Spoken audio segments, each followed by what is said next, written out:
Bonjour tout le monde. Aujourd'hui, dans cette capsule, j'aimerais vous parler des connexions qui existent entre les trois organes annexes du système ou du tube digestif, c'est-à-dire le foie, le pancréas et la vésicule biliaire.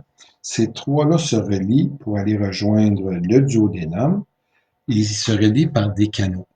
Vous pouvez le retrouver dans votre grille d'apprentissage à la page 22, comme vous le voyez présentement, mais c'est un petit peu mélangeant, donc je vais essayer de vous faire un petit tableau interactif pour vous faire les dessins, pour que vous puissiez mieux comprendre.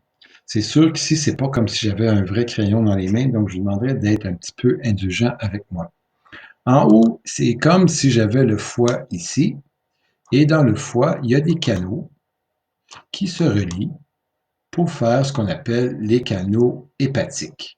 Je vais les identifier tantôt. Donc, la bile se forme dans le foie et descend dans le canal hépatique.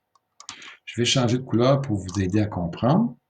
Ici, j'aurai la vésicule biliaire qui se trouve juste sous le foie et qui va rejoindre le canal hépatique par un canal qu'on appelle le canal cystique. Comme j'ai dit, n'inquiétez-vous pas, tantôt je vais les identifier.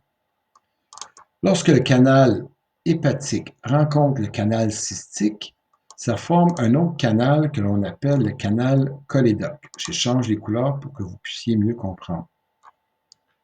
Associé à ça, juste un petit peu à côté, il y a le pancréas et dans le pancréas, il y a un autre canal en plein centre où se jettent les sucs pancréatiques et c'est le canal pancréatique ou le canal de Wirsum. Lorsque le canal cholédoque rencontre le canal pancréatique, il se forme une ampoule que l'on appelle l'ampoule de Vater. Lorsque l'ampoule de Vater rencontre ici, il va y avoir un petit canal avec un sphincter que l'on appelle le sphincter d'Oddi qui va venir se joindre au duodénum qui serait ici en forme de C. Donc l'ouverture serait juste ici. Et là, j'ai le duodénum qui est en forme de C ici. Donc, grosso modo, si on veut résumer, la bile se forme ici, descend dans le canal hépatique, descend dans le canal cholédoque, les sucs pancréatiques se forment dans le pancréas et suivent le canal pancréatique. Les deux, la bile et les sucs pancréatiques, se rencontrent. Le sphincter d'Oddi, il est fermé lorsque je n'ai pas d'aliments. Et lorsqu'il arrive du chyme, le sphincter d'Oddi s'ouvre pour laisser déverser les sucs pancréatiques et la bile. Quand je n'ai pas d'aliments dans le duodénum et que ma bile elle est formée, comme le sphincter d'Oddi est fermé, la bile, elle descend le long du canal cholédoque ici, et là, comme il y a un surplus, ça remonte, ça remonte, ça remonte, et là, la bile, elle vient tomber dans le canal cystique pour ensuite aller s'entreposer dans la vésicule biliaire. Bon, je vais essayer de vous les identifier maintenant. Comme j'avais dit tantôt, ici, le canal ici, là, ça s'appelle le canal cystique. Je vais essayer de vous l'écrire. Le canal cystique.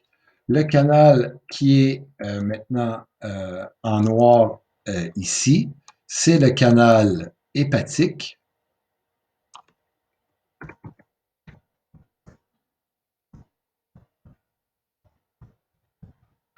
Le canal qui est en bleu, qui est la jonction du canal hépatique et du canal cystique, c'est le canal cholédoque.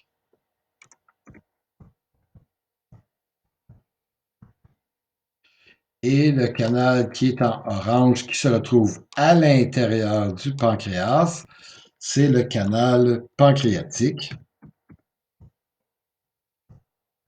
ou on appelle aussi le Wirsum. En bleu pâle, ici, là, en bleu pâle, je vais vous l'écrire ici, c'est le sphincter d'Oddi.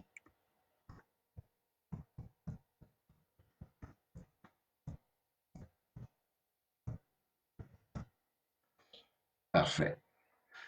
Il faut réviser ça aussi avec la page 22 du guide d'apprentissage. C'est ce qu'il y a de mieux et il va y avoir des petits exercices pour vous aider à comprendre. Merci.